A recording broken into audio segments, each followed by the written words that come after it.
किसी फूल को मसलना आसान है, लेकिन उसकी फैलाई हुई खुशबू को ख़त्म करना नामुमकिन है।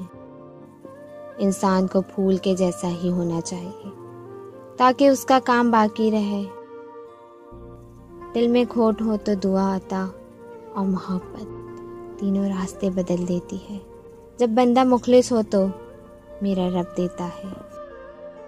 कुछ नेकियां ऐसी भी होनी चाहिए जिनका अल्लाह के सिवा कोई गवाह ना हो, जो तुम्हारी खामोशी से तुम्हारी तकलीफ का अंदाज़ा ना कर सके।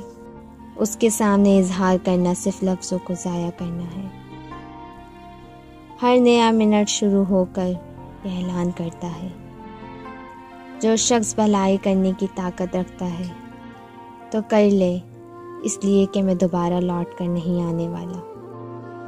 जिनके झूठ का मान रख लिया जाए उसको लगता है कि बेवकूफ़ है वो।